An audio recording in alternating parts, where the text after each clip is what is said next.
Good job, Greg. You succeeded. I did it! Success! You did it. You picked a comic for this week, right? Yes! You did? No! You got back to me. What? And you got back to me before you... Oh, wait. I said I was picking a comic for this week. Yeah, no, well, you said you were picking a comic. We were going back and forth, and I had made some suggestions, and I rejected all of them. You rejected them all. But you came up with something. Remind us of some of your suggestions. I wanted to go down the road with US1. Yeah, Rejected. Somebody else is already doing that as a podcast. Next. I wanted to take some kicks with the Karate Kid. Nope, rejected. Next. I wanted to see what we could chase with Danny Chase. We already did that. I wanted to see what else we could chase with Danny Chase. And I said no, rejected. So I wanted to do a book that has become a movie, and you can't find the book that you bought. Yeah, that's actually true. Well, we will do that later. I know where they're at. I've got 3 boxes full of books, and I'm also missing another book. I'm not really missing them. I know exactly where they are. I just haven't opened the boxes to sort it out, so I can't pull that graphic novel at the moment. And it's not something I can get electronically, so yeah, and it's totally fine. And we'll get there when we get there. I'm actually quite pleasantly pleased with the choice that you threw my direction when I got a look at it. It's pretty fantastic. I was shocked. I was like, what is this delightful thing that you found? This is everything I love. Well, and all I did is last night I hadn't picked anything for us to read. And so I opened the Who's Who Omnibus from DC Comics. And this is the page I landed on, was Nathaniel Dusk. And I remembered ads for the Nathaniel Dusk. I guess it's the second series, not this one. So we're reviewing the first series. Which came out in February of '84. It's a newsstand book, surprisingly. I think, no, it's got to be a direct sale. I take that back because it does not have the Comics Code Authority on it. Oh, it does not.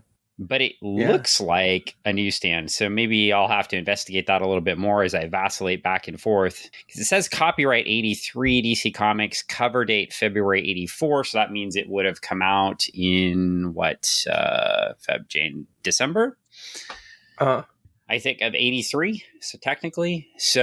Anyway, we're right on the border of the years there. And we're in a period where we've talked about this on the podcast before, but a really interesting time for DC Comics and Marvel for that matter. So I checked out our favorite website, Comicron.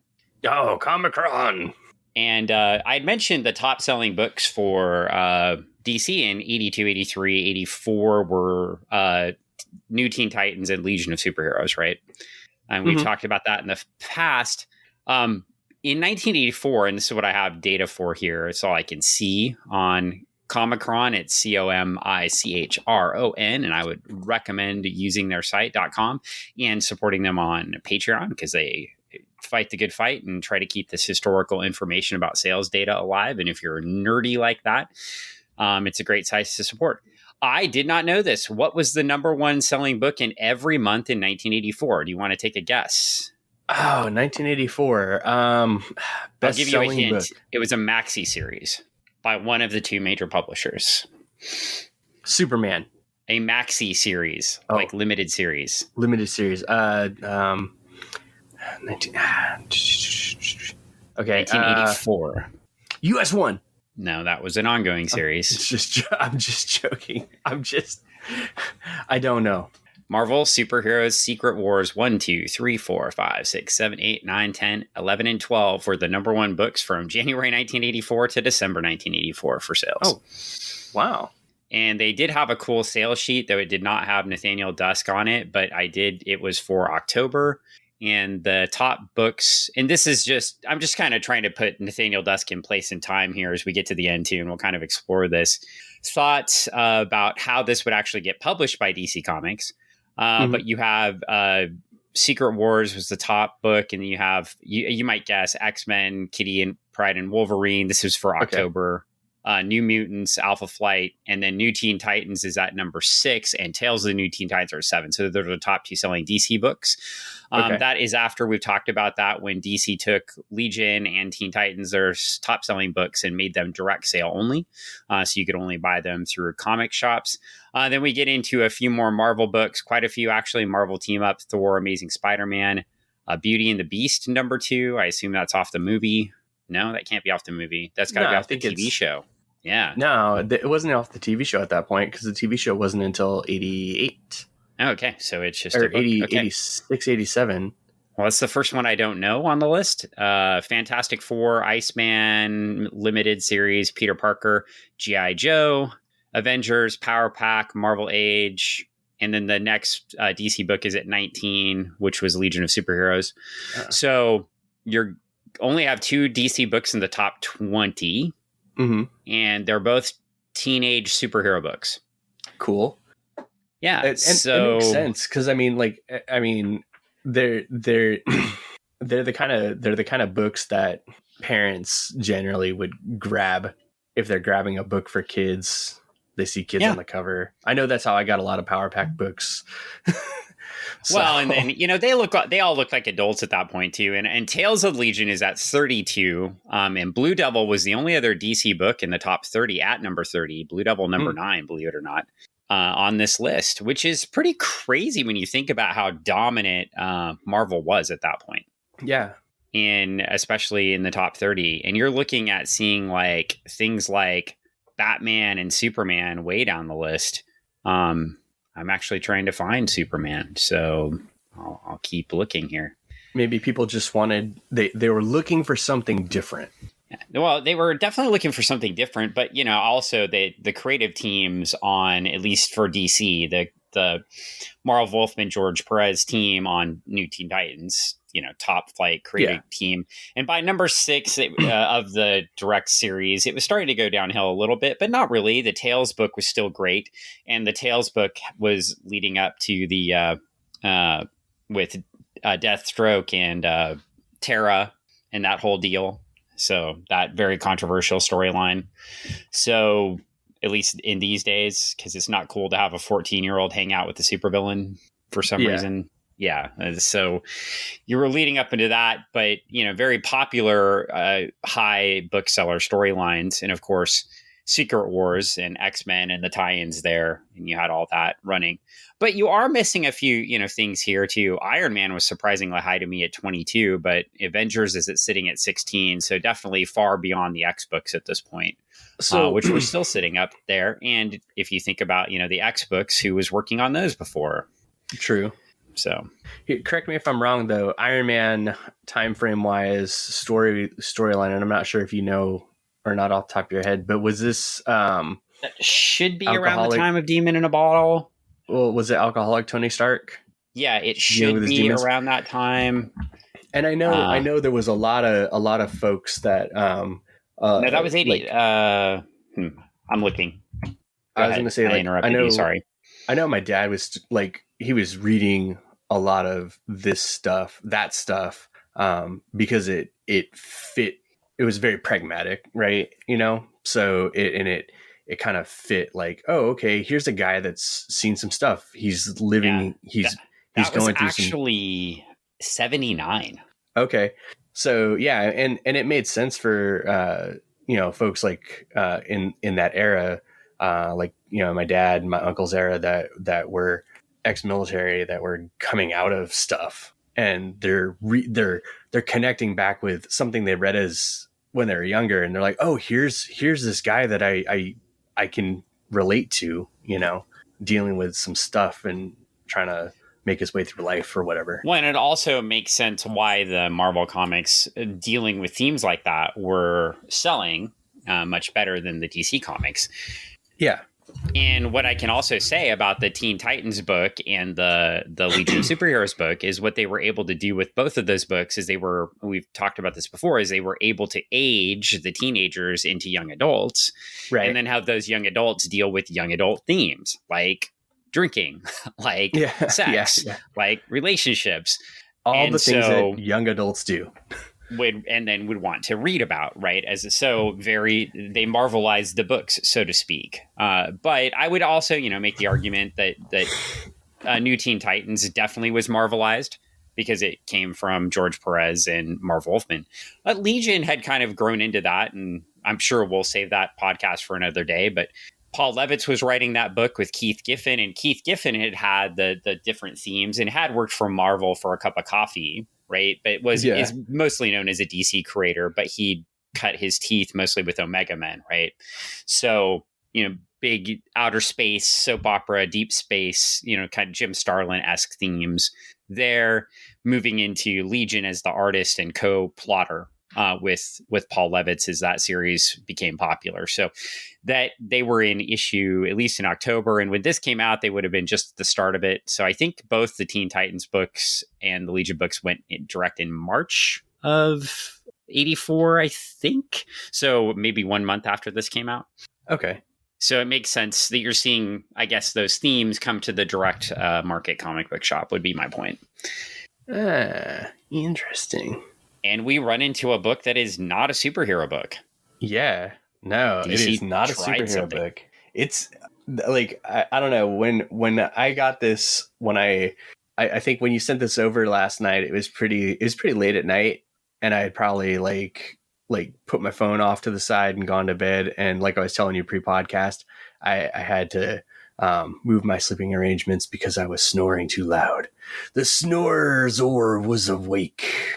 So I was, so I was moving around, took a look at the phone, and I think I was just delighted with what I was seeing. So I read a little bit before I went back to sleep. And the art is fantastic. And oh my gosh, you look at it's Gene Colan. So the art should be fantastic, but it's Gene Colan in a way that I had not really associated with him at all. This is not the Gene Colan-esque art I was expecting at all. Yeah, no. But at the same point, I mean, like, you've seen, like, if you take a look at the pedigree of Gene and the things that Gene has worked on, you're like, you can kind of piece it all together. Like, oh, okay, wow. Or just be like blown away. Like, this is this is the same person. I don't know. There was moments where when I went back and was like, what is that? Do you hear that? And before you jump too far ahead, tell the folks why you love Gene Colan. Why do I love Gene Colan? Did he draw a book you're particularly fond of or something? I have a giant run of Gene Colan books in my collection, the Howard the Duck series that was gifted to me by my dad and my uncles when I was a young boy. And they're goofy books and I love them so, but they're beautiful to look at. Yeah. Gene drew a lot, and he drew a lot of Daredevil for Marvel, a bunch of Daredevil. He drew some limited Avengers runs among some of the famous stuff. For DC, he drew this, but he drew a bunch of one-offs for DC too, and had a pretty decent run on Detective Comics. So this is a very accomplished artist, and I'm massively understating his resume at this point. But what I can say is when you look at Gene Colan's overall resume, you're going to see a lot of short runs on things where he would fill in, but you'll also see a lot of different art styles. It's not just superhero books. He drew like romance books and all sorts of different things. And then we've got Don McGregor as the author, who I was not really familiar with. And I was really excited to see Don McGregor's text piece at the end of the first two issues, and we'll get into a little bit of that as we go through the next couple podcasts.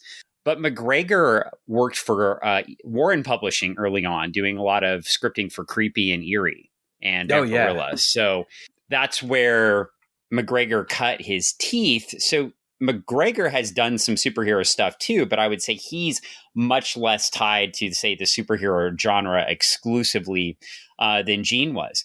But they had worked together on a couple of pieces in the past. And so I believe he said for Eclipse, if I remember at the back of the book, I may be messing up the dates.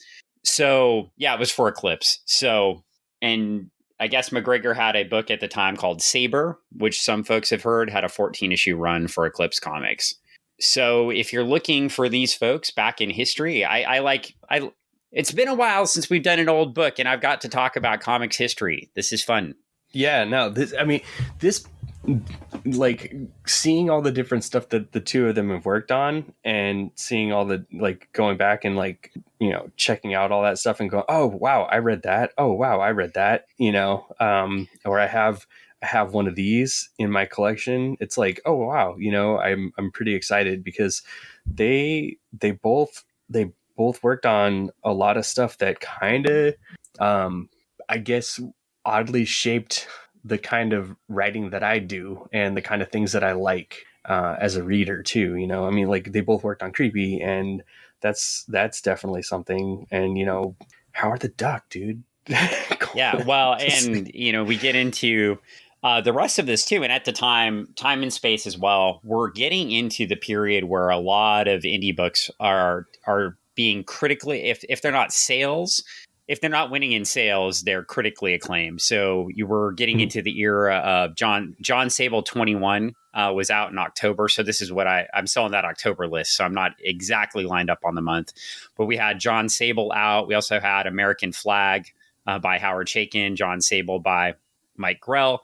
So, and then of course you may have heard of the Teenage Mutant Ninja Turtles. The who? Who were definitely not in the top 100 of sales, but I believe came out in 1984. Yeah. And and hey, our David the Intern will be happy. Zot number 8 made the top 100 comics in 1984 in October 1984. But so you are seeing some books from Eclipse and some other publishers like jumping in. First, right? Was it First that was American Flag and John Sable? Maybe one of our dead publishers, but anyway, it's you're getting some fantastic stuff out there, and so it was interesting. And I would guess, though I'm not reading Dick Giordano's mind or Jeanette Kahn's minds as the head, but I'm thinking with a 4-part series like this, they're probably willing to experiment with a little bit of this stuff, seeing as how Marvel is just literally kicking their ass. Yeah. And the indie books are creeping in, and they don't want to be caught in the middle, only selling superhero books. And you also have, too, I would say number 38 in October. And so that's number 15 was Vigilante, was also by DC Comics. And if you're watching, and I don't want to spoil it for you because I know you haven't watched it, but if you're watching Peacemaker, Vigilante is one of those characters they pulled into Peacemaker that was a character out of time.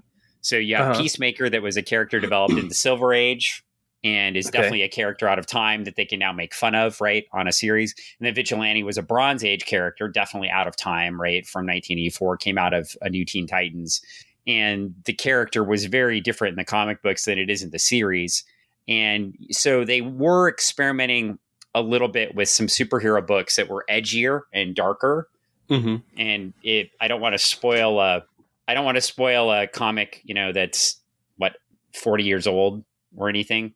But at the end of the Vigilante series, he commits suicide.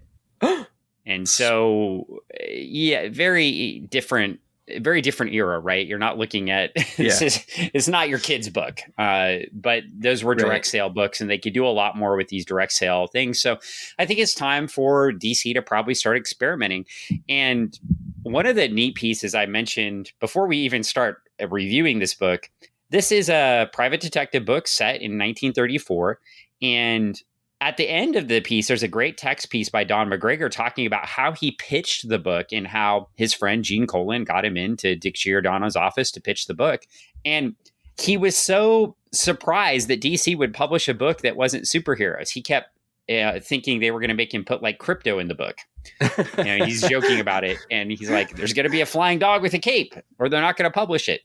And this was sort of the mindset, you know, it was a great insight of the snapshot of the time. I love it because it's one of the snapshots of the time where you have a writer who didn't even think about pitching their stuff to DC because DC was the superhero book company. Yeah. That's what they published. And so why would you go there to do something innovative and cool? And so then, 6 years later, 6, 7 years later, you have Vertigo and the imprints and Sandman and all of that happening. And so a massive change had happened. And of course, a few things along the way made that happen, right? Things like Nathaniel Dusk, Doom Patrol, etc. But you've got some really cool stuff and experimentation coming out here. And that's what this was. And you get into the cover here, and this cover is fantastic. Ah, man, this cover blows my mind. I love the Art Deco titling of his name, Nathaniel Dusk, private investigator. It just pops right off. Yeah, so the logo is super cool. And I know the letterers often came up with the logos. Is that correct?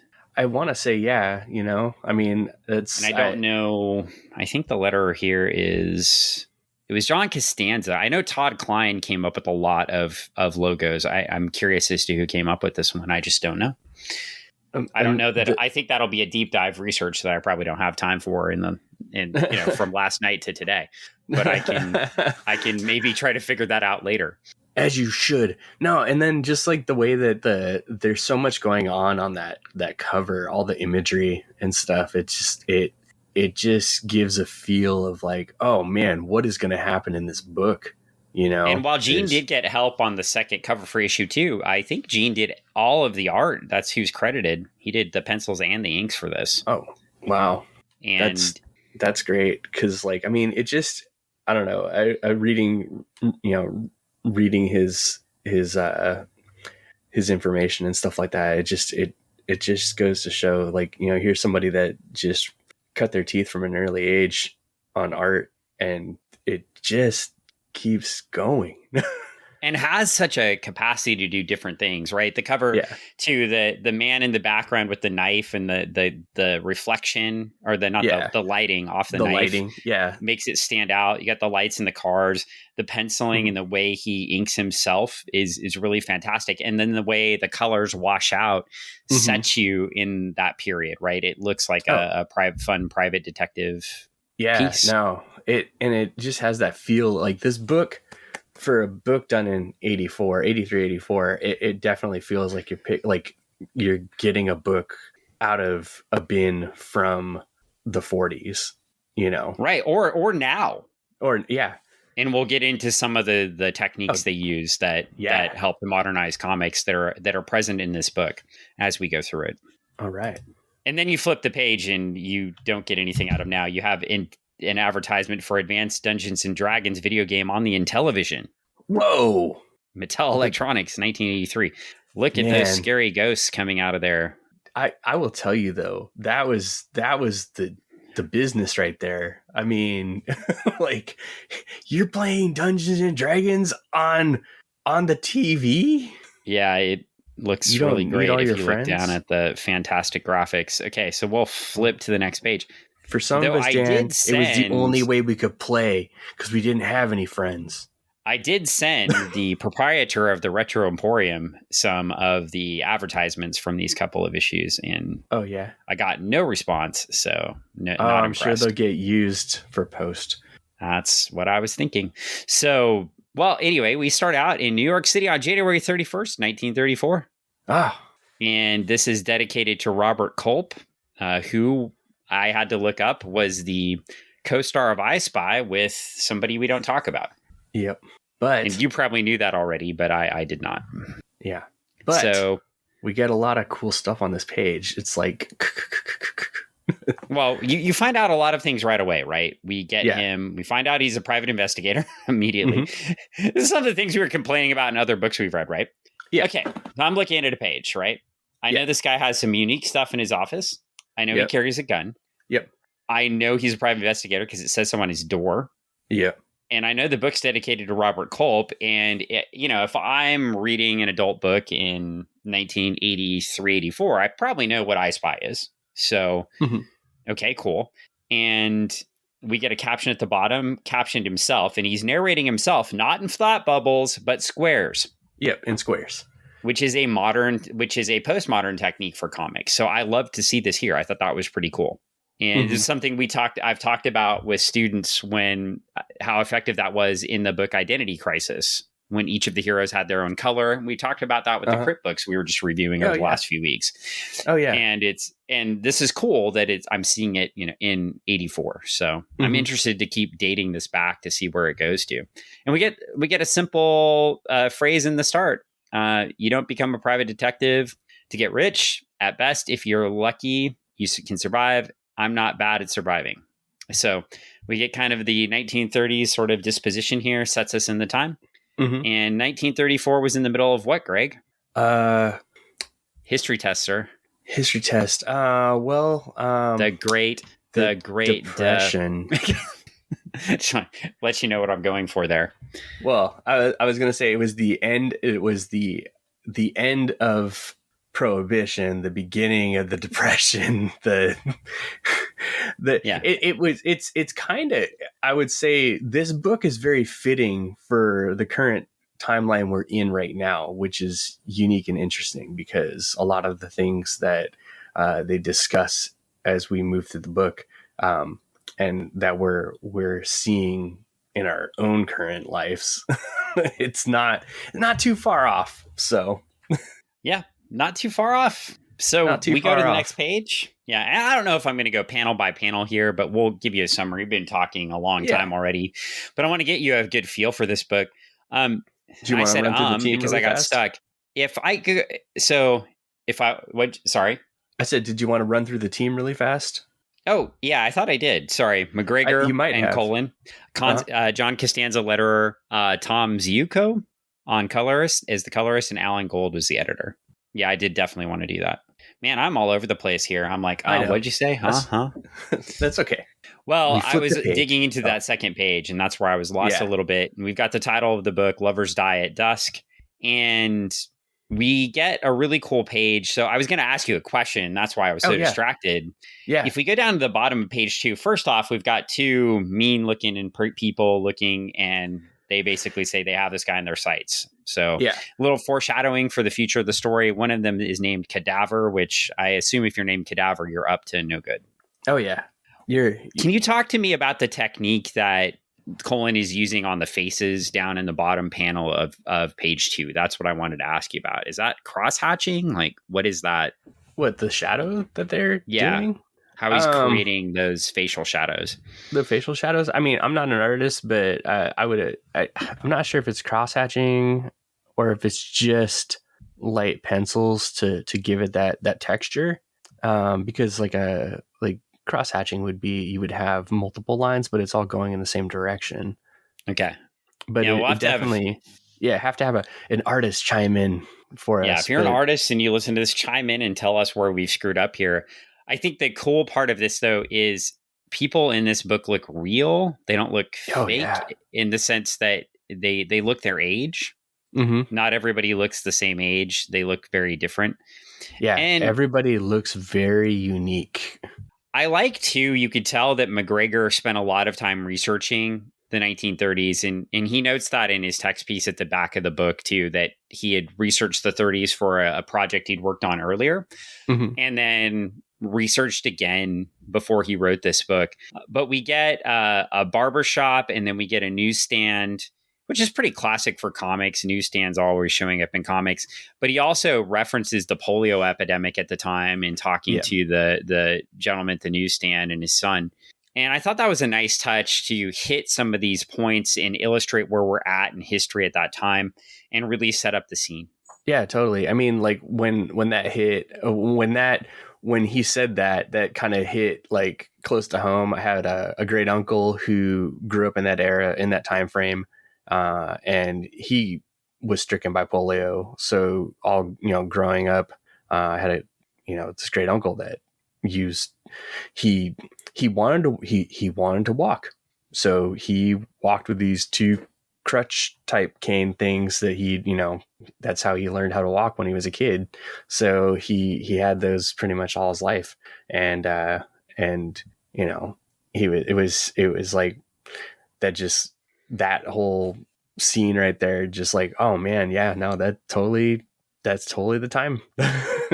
And he also references we get to the newspaper and we get on page 4 a splash page of a taxi driver's threatened strike. And apparently that was something that was happening in New York at that exact time period too. Mm-hmm. He references. So cool Easter eggs for folks that are reading the book. Yeah. And I thought this was hilarious, by the way. I don't know if this was on purpose. What's that? She was waiting for me, Mrs. Grant Morrison, a transplanted Midwestern woman. Yeah. Now, to my knowledge, Grant Morrison really hadn't, I guess, had broke in, but wasn't the king of comics yet. So that's kind of fun. Yeah, maybe it was just a quick head nod to the new kid. You know, maybe he's like maybe, or well, and buddies. I think. Well, he'd worked on so much stuff in the past. McGregor may have known Grant, so that's possible. Yeah, that was cute. I didn't see it referenced in the liner notes at all in the back, so I don't know. But I thought that was fun. But basically, we get one of the great things about this book is we get what starts out as a very stereotypical private detective book, and it's kind of going through that. You have this woman who is dressed up in 30s dress, very stereotypical, and she's trying to get information on her husband. Then we go and he hands it to her immediately. Then we go a couple of pages of totally awesome Parker Brothers Gaming with a keyboard honestly want to go advertisement. find out who I want to look up Dave Jackson, expert gamesman, and find out who this person is, because he looks totally awesome. That's for sure. That's fine. They've, I guess, made Parker Brothers games for Pole Position, Q*bert, and Popeye. So I think Anne needs to get on finding those for us so we can play them. I know we have a classic Pac-Man game and a Zaxxon and a couple other board games. Board games. We don't have the Q*bert, Popeye, or the Pole Position. I'm pretty sure they'd be prized possessions if we did. And then to show you where DC's advertising was at this time, we get a advertisement for a store in New Jersey selling fishing poles. Yeah. Okay. And so now we get to the next page and we have this massive overreaction. And then this other woman comes in and she's wearing a not as stylized dress. Just a pedestrian dress compared to the other one, would you say? Yeah. And identified as Joyce Giulino. And Joyce tries to console the other woman, and she basically tells her to F off. Yeah. But it's very clear. Dusk starts describing in the text, in the narration, and he says she didn't look as if she had just spent the day on her feet selling cheap perfumes at the Five and Dime to overweight ladies who have money for such debatable luxuries. We met 2 months ago when she was a pitch hitter behind the lunch counter. So he met somebody who's working for a living and working hard during this time. And he's the woman smitten with her. Yeah. And the woman that he's quote unquote helping out with her family situation, it looks like she's well off, right? You know, she's got and that literally fur. throwing money at him. Yeah. Literally. Here, take your money. Tell all my friends. And she slams the door and leaves as she's a Karen, but in the 1930s. Yeah. And then we get a scene where Joyce and Nathaniel or Nate are just hanging out in the office and conversing. And there's files and things everywhere. And he kind of gives a little bit of his backstory. He tells her that he tried to be in the police force, but where it was hard to get fired, but he just saw too many people abused by the New York City police who hadn't broken the law, and he quit. And he just doesn't like that. So he became a private detective, even though it was not politically advantageous or financially advantageous to do. So they make that very clear. He made this transition right in the middle of the Great Depression where he could not get another job. Yeah. He had to make his own way. And by page 7, I just want to stress how much I like this writing. There is a lot of text on these pages, which is one of the reasons I'm not trying to read the pages to you. You definitely should get this book and just take a look at it. But in 7 pages, I have an idea who the 2 main characters are, at least seemingly. I have an idea about their background, how they feel about each other, and I know the main character, Nathaniel's background and why he does things. Like I get an idea that he probably is going to stand up for the right. And they didn't have to spend a lot of time beating me over the head with it. They just give me a quick flashback and tell me what's up. Yeah, he's gonna do the right thing because he's a stand-up kind of guy. So Nathaniel gets to his file drawers and pulls out a change of clothes, because that's what you do when you have an office. And Joyce and Nathaniel head out for the evening. I'm going to say chances are he probably lives in his office. Yeah, he may. During the Great Depression, that would make sense. I mean, it doubles. I mean, in most detective books, and this is what I mean. Like, in all honesty, like as I was reading this, I'm really liking how. Oh wow! I think there's a fire truck outside. Oh, fantastic! As long as that's not your house, we're good. Yeah. No. So as I'm reading through this, the dialogue and the text, like you said, is really heavy, but it's rich, and it feels like you're really reading one of those old detective novels, right? But you're getting all those images as well. So it's so delicious. It's a lot of fun. Yeah. So we get we get an advertisement for Power Lords for the ColecoVision Odyssey. Whoa. And I just can't tell you how much is wrong with all of that, because Power Lords sucked and ColecoVision You didn't like the Odyssey comic book, sucked. the action figures, or the video game? Did you? Well, I didn't have an Odyssey, so I don't know if the video game was good or bad.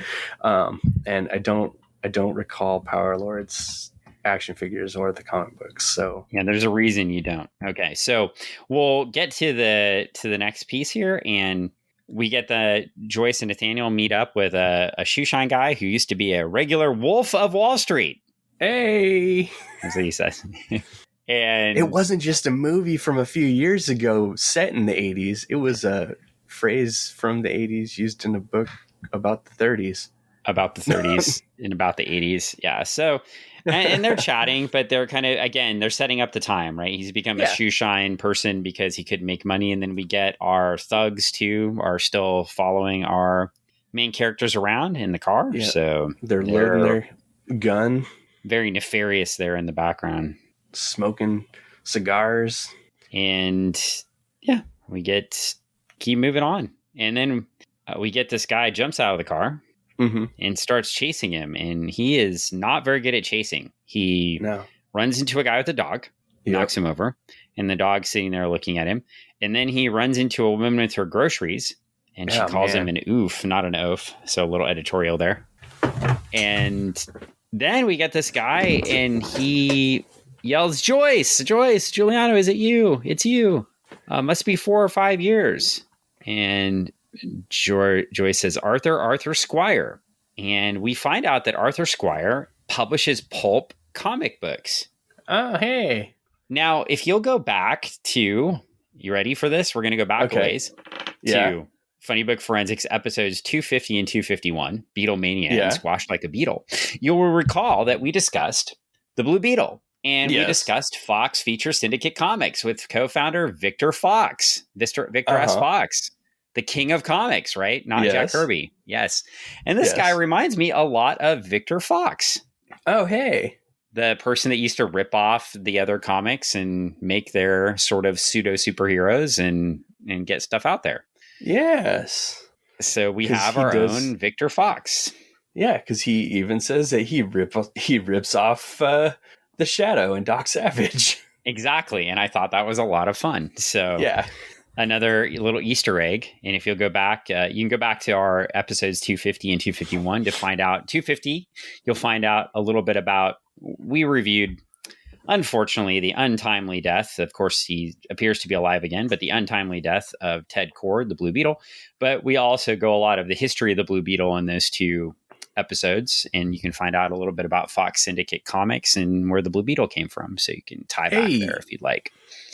We have history. We do have history. We've done this a little bit. So now we get, and of course I love history because I'm a big nerd. So we move in. Nerds. Okay, so we get in here and they head off to a cafe and bar and they sit down and chat some more. And we find a little bit more about the 2. And we find out that they're a quote unquote non-traditional couple for the 30s.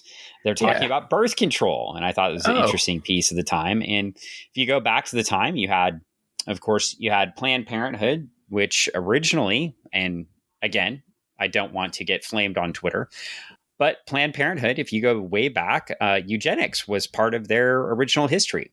Yeah, interesting.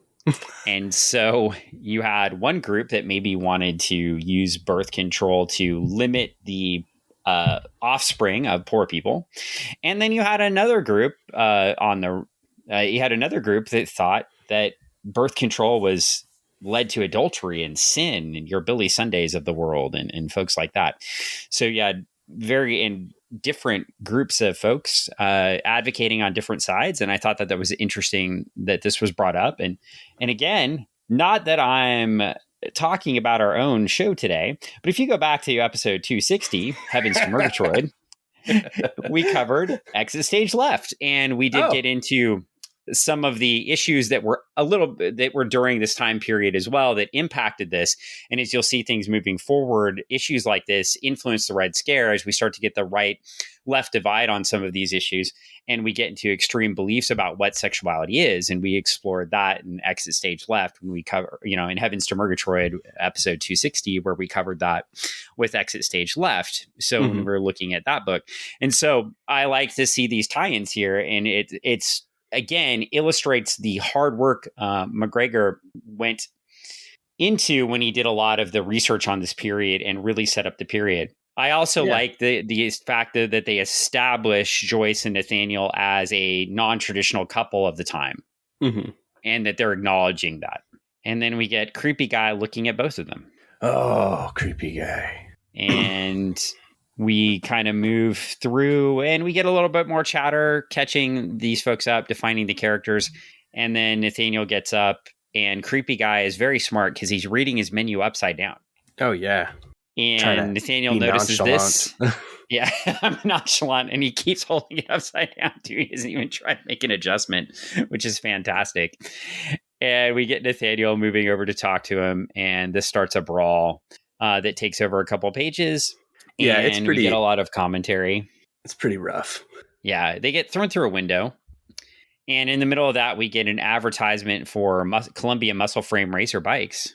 Oh, man. That looks like the bike that that they use in the movie Rad on Hill Track. And that is awesome. And then we get an advertisement for Sergeant Rock vehicles and weapons from Remco, which also made Warlord toys. Yeah. He's got an amphibious armored troop carrier, which is very similar to the ducks that we see, or we used to see in Seattle. We used to see, because they had a sinking problem. Yeah. Well, no, they crashed into a bus. And they had a sinking problem. Yeah. So it was a bad ending. Yeah. So now we get back into this, and the restaurateur is wondering who's going to fix their window. The guy sprints back into the car, presumably with his friend Cadaver. And we keep going on in the story. It's a nice night for a walk and a train ride. Yeah. So they head out, and Joyce and Nathaniel continue their night. He gets introduced to an officer or a detective that used to work with him on the force, and the detective tells Joyce to pick her company better. Oh yeah. So nice little touch there. They head home. So they've got to take the train out of the city, which I also think is a nice touch to illustrate that if they're heading to her place, she doesn't have enough money just to live right in the middle of the city where she works. So they head out, and they end up, and we find out Joyce has 2 kids, and Nathaniel is sitting there talking to her daughter about Dick Tracy, which I thought was another nice touch. Yeah. She's listening to Dick Tracy on the radio, as they did back then. Yeah. She does have a nice radio. So yeah, she must have saved up for the kids, which I think is super cool, kind of illustrating what the area is. And then we keep flipping through, and we get an advertisement for the world's greatest comic book and science film conventions with a clear Joker had to be drawn by Neil Adams, right? Must have been. It looks Neil Adams, maybe Garcia Lopez. Could be. Well, we will continue to speculate. It's a good Joker. Actually, it might be Garcia Lopez now that I look at it, but I don't want to get too distracted. And we'll move on, and we find out that Yep, adult moment. Nathaniel and Joyce are in a relationship and they sleep together because they're grown-up humans. That's why they're talking about birth control. Yeah. Well, there we go. See? And that's the only time you talk about birth control because it leads to adultery, even though neither of them are committing adultery because they're not married or anything. But we're good. Yeah. So we move back in and Nathaniel shows up at his office. He heads back because I think that is where he lives. Uh-huh. And there our goons are waiting. We've got Cadaver and the big guy.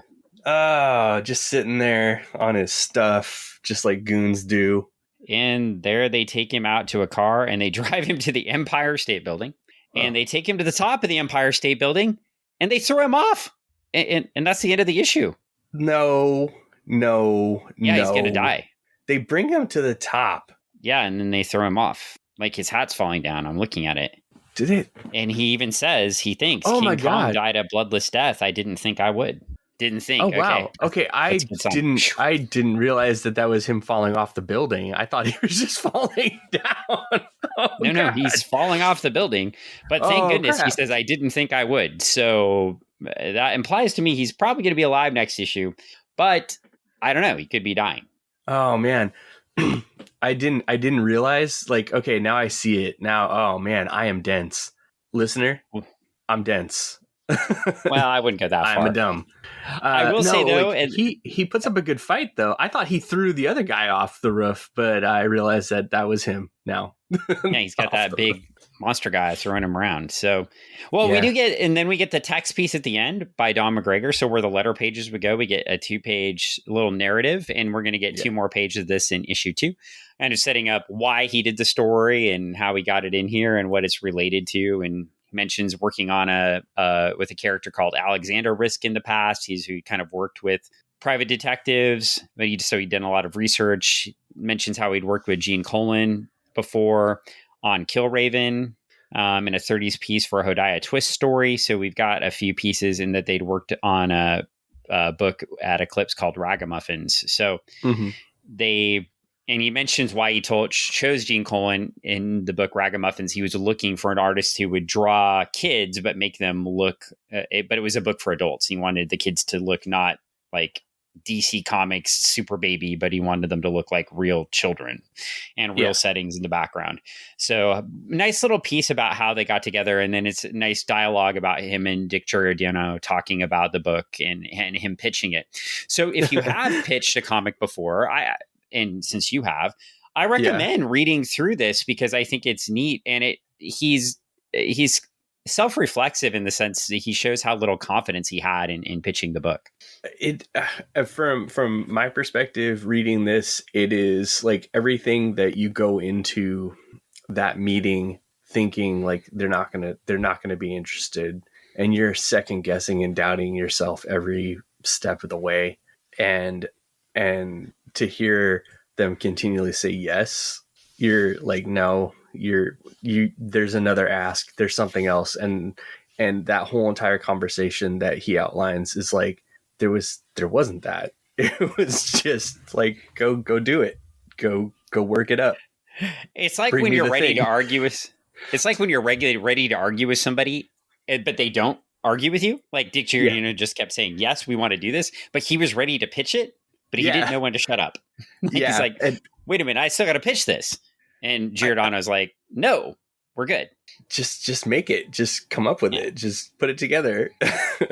And I will tell you from the other side of that table, it is like, it's such a weird feeling to have somebody say that to you. Like, go do it. Because the disbelief is there. And it sounds like Gene Colan had built up enough credibility to help pre-pitch this. I'm sure it was a little bit of a pre-pitch. So, I'm sure he said, "Oh, I got Gene Colan that I want to work with," and it was like, "Okay, yeah, do it."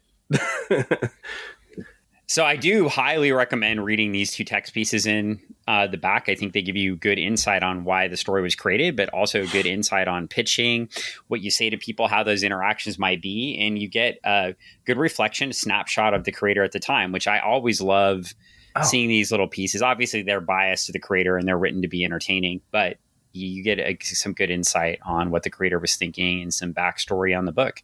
And that's the end. I mean, then we get an advertisement for Return of the Jedi, the video game by Parker Brothers for the Atari 2600. And we get another advertisement for the Power Lords action figures. These don't even look good. They don't look good. But did you know that Adam could change into something else? No, I didn't. Yeah, if it just twisted the characters. And so maybe in the future, when they did this again, Adam would just be one character and He-Man would be another character, and it wouldn't spin around. Oh, okay. So it could happen. I'm not saying the two are related in any way. No, they look kind of, because I don't want to get sued. Well, anyway, so yeah, fun book, right? Yeah, no, super fun book. Yeah, no, I want to read the rest of these because it was super good and not too bad for me just opening the Who's Who omnibus and landing on a page. Yeah, no, this was a pleasant surprise, and I honestly, like I said, when I opened it up and saw it, I couldn't not start reading it when I did at 1:00 in the morning. So, wow. Well, I know we will read the rest and find out if he dies falling off the top of the building. Oh God, I hope not. But I mean, I'm imagining there's more books, so he something. Maybe King Kong saves him. King Kong saves him. I think that would be against the whole spirit of the book. Oh, he turns into the spirit. I don't think he's going to become a superhero. Oh, okay. Damn it. So yeah, it's not a superhero book. So that's right. We'll find out what happens to Nathaniel and Joyce in the next episode of Funny Book Forensics. And until then, hey, I wish you well. Greg, any last thoughts, promos? No, I mean, like, just go read good comics and check out new comics, because you'll never know what you're going to find when you open up something you've never checked out before, like we did. And I will link you to the Nathaniel Dusk issues in the show notes. Sweet. All right. Well, thanks for listening to another episode of Funny Book Forensics.